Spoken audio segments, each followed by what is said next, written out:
Show Your Business. Nah, balik lagi nih bareng kita, aku Sel dan juga aku Husnu di podcast Kewirausahaan Bursa. Nah, kali ini kita bakal bahas tentang apa nih, Hos? Apa ya, kayaknya tentang kewirausahaan juga ya Kak, karena tema kita kan emang showbiz ya, show your business. Nah, kalau di podcast kemarin kita tuh udah ngebahas terkait bidang yang ada di bursa, yang dimana bidang itu juga yang terkait usaha-usaha gitu ya. Ya betul, tapi kali ini kita bakal mendatangkan bicara yang lain gitu ya. Kita kali ini akan membicarakan terkait usaha, tentu saja beda nih, karena usaha ini usaha yang dimiliki mahasiswa gitu. Mahasiswa FEB bukan tuh? Iya betul banget. Dan mungkin nanti kita bakal tanya-tanya gimana pembicara atau narasumber kita ini bisa mengelola bisnis dia di tengah-tengah kesibukan kuliahnya gitu. Ya mungkin teman-teman di rumah udah pada ketemu banget nih terkait pembicara kita di podcast kali ini ya Kak? Betul, mungkin langsung kenalan aja nih Homos. Oke boleh, jadi pembicara kita yaitu ada Kak Nadira. Halo semua. Halo. Oke, mungkin dari Kak Nadira bisa perkenalan juga nih biar teman-teman di rumah udah pada kenal ke Kak Nadira. Halo Burs, kenalin aku Nadira Anastasia Inima, bisa dipanggil Nadira dari ISP Reguler Angkatan 2020. Oke, jadi Kak Nadira itu dari ISP Angkatan 2020. Nah oke Kak, aku mau tanya kabar dari Kak Nadira dulu. Dari Kak Nadira sekarang apa kabar nih Kak? Alhamdulillah baik. Kalau dari Husnul sama Sela gimana? Ya gimana aja gitu ya. Stres perkuliahan gitu. Tapi alhamdulillah baik-baik aja. Nah, tadi kan kita udah ngebahas nih kalau kita bakal membahas mengenai usaha yang dilakukan oleh mahasiswa. Jadi kesibukannya Nadira nih tentunya pasti sekarang lagi ngerintis usahanya ya, Nah. Selain dari kuliah, selain dari kuliah dan juga ngurusin usahanya gitu, kira-kira ada kesibukan lain nggak sih dari Nadira? Kalau sekarang sih aku fokusnya kuliah ya, yang pertama karena itu kewajiban. Sekarang juga lagi ngerintis usaha kecil-kecilan. Terus juga kemarin juga baru dapat gerai gitu ya, jadi aku mau fokus jualan di situ juga. Oke, keren banget ya teman-teman, udah sampai ada gerainya gitu. Nah, dari tadi kan kita udah membahas tentang usaha-usaha gitu ya. Mungkin bisa dikasih tahu nih ke teman-teman yang di rumah, usahanya Nadira tuh apa sih gitu. Oke, jadi usahaku ini bergerak di bidang kuliner ya. Namanya itu balurin atau bakpao telur asin. Dimana bakpao itu isian telur asin udah kami olah sedemikian rupa. Jadi punya 3 produk yaitu bakpao creamy salted egg, bakpao salted egg, sama bakpao burger salted egg. Oke, jadi dari produknya Kak Nadira ini bergerak di bidang kuliner, yaitu ada balurin atau bakpao telur asin gitu ya Kak. Sebenarnya aku kepo Kak, awal mula dari Kak Nadira itu kepikiran buat bikin balurin itu apa sih Kak? Atau mungkin dari Kak Nadira itu sebelumnya pernah makan kayak bakpao telur asin atau tiba-tiba kepikiran atau gimana nih awal mulanya Kak? Oke, sebenarnya tuh aku iseng-iseng aja ya, karena suka masak, terus juga aku itu disuruh sama orang tua gitulah. Coba bikin makanan yang baru, yang unik gitu. Terus bikinlah bakpao telur asin. Ternyata responnya positif nih dari lingkungan sekitar. Jadinya langsung lanjut usaha. Oh, berarti itu awalnya dari iseng-iseng karena suka masak gitu ya Kak? Betul. Oke, keren banget nih. Mungkin dari teman-teman yang di rumah yang mungkin suka masak atau hobi yang lain mungkin bisa dikembangkan lagi biar menjadi bisnis gitu ya. Betul banget, karena dia nih berawal dari iseng-iseng sekarang udah sampai punya gerai gitu. Wow, keren. Nah terus kan bakpao nih makanan yang udah nggak asing lagi ya di masyarakat ya Kak. Kayak banyak penjual-penjual bakpao yang lain juga nih. Yang ngebedain balurin sama bakpao yang lain itu apa sih Kak? Apa bakpao balurin ini punya ciri khas atau gimana gitu yang bisa membedakan dari bakpao yang lain? Ya tentunya isiannya ya yang unik. Nah, kalau misalkan bakpao yang lain tuh kan isian manisnya kayak coklat, strawberry atau apa, terus isian asinnya kayak daging. Nah, kita juga nggak kalah. Kita juga ada bakpao isian yang manis tuh creamy salted egg yang tadi udah aku bilang, sama bakpao salted egg. Terus juga penghasilannya itu juga bisa dibuat kukus atau goreng, sama ada juga bakpao burger. Yang itu tuh beda banget kan. Kalau dilihat di Purwokerto juga kayaknya belum ada nih. Jadinya bisa jadi peluang usaha untuk kedepannya. Oh, to be honest ya Kak, saya sebenarnya juga baru pertama kali nih dengar bakpao dari telur asin nih. Kayaknya menarik banget ya bakpao telur asin ini ya. Iya dong. Dan juga nih aku mau spill ya, kayak aku pernah mencicipin sih bakpao Nadira dan itu enak banget sih teman-teman. Jadi mungkin teman-teman di rumah nih kalau misal lagi lapar nih, main lapar, bisa langsung beli balurin ke Nadira gitu ya Nat. Betul. Terus mungkin kita mau tanya nih, kamu kan sebagai mahasiswa gitu ya dan juga punya usaha, mungkin di FEB khususnya itu kan banyak banget nih kegiatan-kegiatan dari fakultas ataupun misalkan dari universitas yang mendukung usaha dari mahasiswa. Nah, kira-kira dari Balurin sendiri nih, dari Nadira, emang Nadira itu usahanya emang berdiri sendiri apa pernah ikut atau mencoba nih ikut kegiatan-kegiatan yang disediakan atau yang difasilitasi oleh universitas gitu? Oke, kalau usaha ini karena pertama iseng-iseng ya, terus ternyata responnya positif, jadinya aku ngajuin ke program mahasiswa berusaha atau PMW dan alhamdulillah lolos. Terus juga aku pernah ikut P2MW walaupun mungkin belum rezekinya ya. Terus aku juga ikut PKO Ormawa gitu. Terus kemarin juga baru daftar Grey PMW Unsud dan alhamdulillah juga dapat tempatnya gitu. Dan juga udah pernah ikut expo minggu lalu dan kedepannya juga bakal ada expo hari Selasa Rabu nih, bisa nih kalian datang. Dan Selasa Rabu tanggal 29 sampai 30 November. Iya betul. Nah, buat teman-teman tuh bisa datang. Kira-kira tempatnya di mana nih Nat?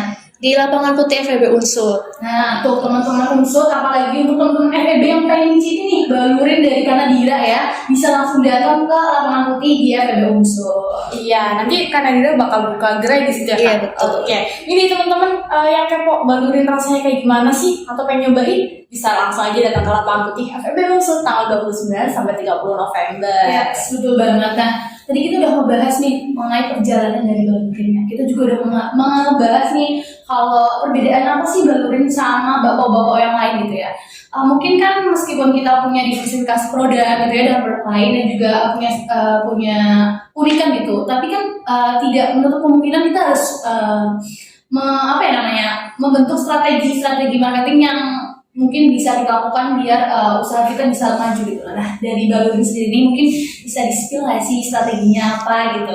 Oke, karena kita masih mahasiswa ya, tentunya juga relasinya pasti luas dong. Jadi kita memanfaatin relasi dari para anggota tim melalui sosial media. Terus juga dari Balurin juga udah ada Instagram sosial media ya, yaitu @bakpao.balurin. Nah, bisa langsung di follow. Terus kedepannya juga kita punya rencana strategi marketing yang bakal lebih unik gitu ya. Kedepannya bakal mungkin ikut marketplace, terus juga lewat TikTok, Facebook gitu. Terus juga kedepannya bakal bisa dikirim ke luar kota.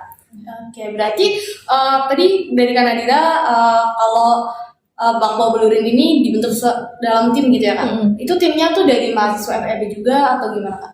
Nah, kebetulan timnya itu juga dari mahasiswa FEB dan udah pernah berkecimpung di Queerozone juga. Oh, berarti emang memanfaatkan tim teman-teman tim Yeah, gitu ya kak. Oke. Mungkin gimana sih kak cara produksi dari Balurin itu kayak yang umumnya aja gitu kak, jangan sampai yang detail gitu kan. Itu kan rahasia dapur gitu ya kak.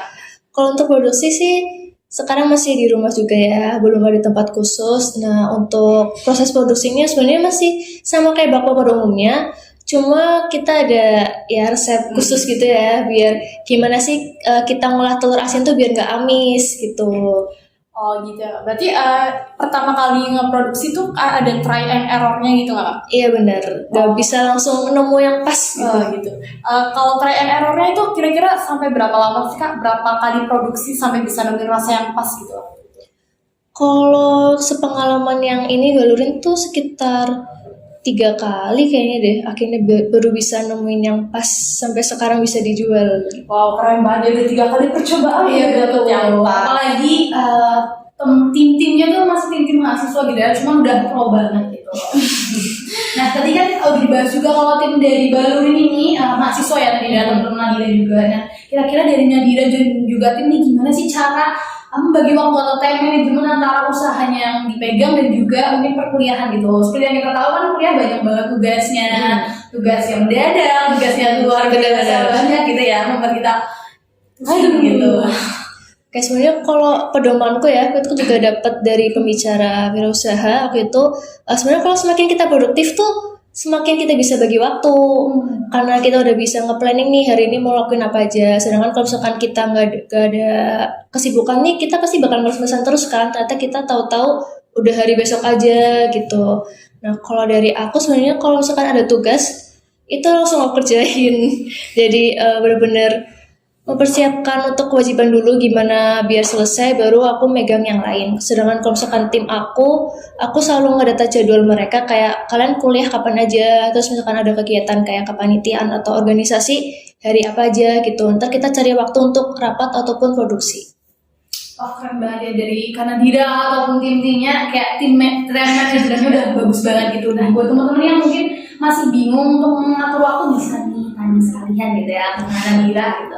Nah untuk Balur ini kan bisa dibilang udah lumayan lah ya, untuk waktunya udah lumayan lama gitu. Nah suka duka dari Nadira sendiri apa sih dalam menjalani usaha Balur ini? Oke, mungkin duka dulu ya yang gak enak. Kalau duka itu karena awal-awal masih iseng-iseng belum dapat dana juga, jadinya aku tuh benar-benar mempertaruhkan kayak biayanya tuh buat modal. Nah, terus selain itu juga kalau misalkan kayak weekend nih atau hari libur atau waktu kosong tuh kita bukan untuk yang buat kayak misalkan kalian kan bisa main gitu ya mungkin. Nah, kalau itu kita benar-benar buat produksi. Nah itu mungkin dukanya. Kalau sukanya tuh benar-benar kalau misalkan kita udah produksi, udah dijual ke konsumen, itu sukanya kalau dapat respon positif dari konsumen. Terus juga kalau misalkan expo, itu kita suka ngelihat kayak respon-respon konsumen secara langsung tuh gimana sih, apakah benar-benar tertarik atau enggak. Itu kan juga bisa jadi bahan evaluasi kita ke depannya. Oke, keren banget guys. Sebenarnya aku mau tanya juga nih Kak. Produksi dari Balurin ini tuh berapa kali seminggu sih Kak? Atau emang diproduksi setiap ada yang pesan? Atau emang bikin produksi dulu baru dijual atau gimana? Oke, untuk saat ini sih karena kita juga banyak kesibukan ya. Untuk saat ini kita masih open PO. Cuma karena alhamdulillah udah dapat gerai, kedepannya kita bakal terus produksi tiap hari gitu. Berarti gerainya itu udah launching atau masih rencana gitu Kak? Masih lagi dipersiapkan di gerai PMV. Berarti launchingnya belum ditentuin waktunya Kak? Belum. Oke, mungkin waktu besok kalau launching bisa dikabarin lagi ya kan, biar teman-teman teman-teman di rumah bisa langsung datang ya. Iya. Oke, Balurin bakpao telur asin itu kan sebuah inovasi yang ada di bakpao saat ini ya Kak. Mungkin dari Balurin tersebut kedepannya bakal ada inovasi lagi nggak sih Kak? Mungkin dari segi menunya atau yang lainnya. Oke, sebenarnya udah kepikiran juga ya dari awal tuh bakal ada inovasi. Salah satunya mungkin spill dikit kali ya. Salah satunya tuh ada waffle. Tahu nggak kira-kira tuh waffle apa? Aduh, saya orang beso gitu, jadi nggak tahu ya. Mungkin kan Anda bisa kasih penjelasan nih, siapa tahu teman-teman di rumah juga masih nggak tahu gitu. Jadi waffle itu kita bikin menu baru, itu bakpao waffle. Yang tentu aja bakal tetap ada cita rasa telur asinnya, terus juga kedepannya juga bakal ada rasa-rasa lainnya yang lebih unik. Oke, keren banget ya teman-teman. Jadi Balurin ini menyesuaikan selera dari anak-anak muda gitu ya. Waffle kan sekarang juga lagi boom banget ya. Gitu. Nah, mungkin aku mau minta tips aja sih dari Kanadira nih. Mungkin teman-teman yang di rumah yang nonton juga pengen memulai usaha, cuman bingung nih, aku lagi kuliah, gimana caranya nanti aku untuk memulai usahanya, duitnya dari mana atau gimana. Mungkin dari Kanadira bisa ngasih tips nih buat teman-teman yang di rumah. Oke, mungkin tipsnya dari aku kalau misalkan mau mulai usaha tuh langsung lakuin aja, nggak usah kebanyakan mikir. Karena kan kita juga butuh trial and error ya. Jadi dari kegagalan tersebut kita tuh butuh apa sih ini biar ini tuh berhasil gitu loh. Nah, terus kalau misalkan kalian gagal 1 kali, 2 kali tuh jangan langsung menyerah. Karena dari kegagalan tersebut tuh bisa jadi kesuksesan buat masa depan gitu. Wih, keren banget. Emang bener ya, gagal itu bukan berarti selamanya gagal ya. Nah, gagal itu keberhasilan yang tertunda. Oke, mungkin aku mau nanya juga sih kan tadi Balurin udah ngobrol banyak banget terkait Balurin, tapi kita belum tahu nih kita mau order gimana, harganya berapa gitu Kak. Kalau misal aku sendiri mau order itu lewat mana sih Kak? Oke, untuk saat ini kalian bisa order lewat Instagram Balurin @bakpao.balurin. Terus juga kalau misalkan mau kirim kritik dan saran nih bisa ke email Balurin juga. Ntar di Instagram tuh udah lengkap banget caranya. Ada price listnya, menunya gitu Kak. Oke, tapi aku kepo juga nih Kak, Balurin bisa dikirim ke luar kota gitu nggak ya Kak? Nah untuk saat ini tuh belum, cuma kedepannya bakal dikirim ke luar kota. Berarti dikirim, kan kedepannya bakal ada rencana dikirim ke luar kota gitu ya. Itu dalam bentuk udah dimasak, dikukus ataupun digoreng, atau masih dalam keadaan mentah, Kak? Udah matang cuma jadi frozen food gitu. Ntar dari yang pembelinya tuh bakal kukus sendiri gitu. Udah ada cara-caranya juga. Oh, keren banget guys. Berarti emang ada rencana buat dijadiin frozen food gitu ya? Nah, buat teman-teman yang misal di luar Purwokerto ya dan nantinya Balurin udah menyediakan frozen food dan kepo sama Balurin, bisa banget langsung di order ya Kak Nadira. Betul. Oke, mungkin sebenarnya aku rangkum dari awal kita pembicaraan dulu ya, Kak. Jadi kita pembicaraan itu terkait Balurin atau bakpao telur asin, yaitu sebuah inovasi bakpao yang digagas oleh Kak Nadira bersama tim-timnya yang dari mahasiswa FEB juga. Jadi Balurin itu bakpao telur asin itu terdiri dari beberapa menu, ada creamy salted egg yang juga bisa di-request nih mau dikukus ataupun digoreng gitu. Mungkin kalau dari teman-teman ada yang berminat nih pengen nyobain Balurin, itu bisa langsung aja buka di Instagramnya Balurin @bakpao.balurin ya Kak? Iya. Iya benar. Kalau misalnya udah nyoba terus pengen ngasih kritik dan sarannya nih buat Balurin kedepannya, bisa langsung aja email ke emailnya Balurin gitu Kak. Emailnya ada di bio Instagramnya? Ada. Oke. Mungkin dari Balurin ini pengen nyoba lagi nggak sih Kak? Pengen banget dong, tapi kan nantilah ya. Oke. Mungkin bisa open PO guys. Iya, mungkin kalau open PO bisa hubungin aku ya Kak. Oke, Karena siap. sebenarnya aku dari kemarin nih sering lihat Kak Balurin dulu kan juga sempat ada promo gitu ya. Itu pengen nyobain tapi belum kesampaian juga di sampai saat ini. Dan sekarang jadi kepo banget. Ya sih, teman-teman harus nyoba, apalagi di Purwokerto kamu juga harus nyoba semua karena aku waktu itu beli 3 ya, jadi saya kurang dimakan sendiri gitu. Apalagi yang goreng itu enak banget teman-teman. Berarti itu rekomendasi bener dari Kak Stella. Ada yang digoreng katanya enak banget gitu. Nah mungkin sebelum kita tutup nih podcast kita kali ini ya, dari Kak Nadira mau nyampein sesuatu mungkin untuk teman-teman yang di rumah. Oke, mungkin kalau dari aku, buat teman-teman yang di rumah, kalau misalkan mau mulai usaha tuh langsung aja lakuin, jangan banyak pikir harus gimana, pokoknya lakuin. Terus aku juga minta tolong nih dukungannya ya buat teman-teman juga buat bisa pesan ke Balurin lewat Instagram @bakpao.balurin. Oke, keren banget pembicaraan kita kali ini ya. Ya betul banget, kita tadi udah bicarain dari awal sampai tips-tips ya buat teman-teman yang di rumah pengen buka usaha nih, kita masih buat kuliah tadi juga udah dikasih nih sama Kak Nadira gitu ya. Jadi buat teman-teman yang di rumah pengen usaha, langsung aja kita bergerak gitu. Kita mau bikin usaha apa, nggak usah takut untuk gagal. Benar. Nah, sayang banget nih teman-teman, untuk podcast kita kali ini cukup sampai di sini aja nih karena kita ada keterbatasan waktu juga. Iya, mungkin kalau dari teman-teman pengen menghubungi Kak Nadira bisa langsung dihubungi aja Kak. Gimana Kak? Bisa WhatsApp atau Instagram. Iya, mungkin lebih dulu hubungin di balurin.bakpao.balurin dulu sih ya. Gitu. Oke, mungkin karena ada keterbatasan waktu ya Kak. Jadi kita akhiri dulu sesi podcast kali ini. Mungkin dari aku Husnul Dan dari aku Sela, yang untuk podcast kali ini terima kasih juga kepada Kak Nadira nih yang udah mau Terima kasih juga. Buat teman-teman di rumah jangan lupa untuk saksikan terus podcast Showbiz, Show Your Business di YouTube channelnya Bursa dan juga Spotify Bursa. Oke, mohon maaf apabila dari kita ada salah kata maupun perbuatan. Assalamualaikum warahmatullahi wabarakatuh. Bye bye.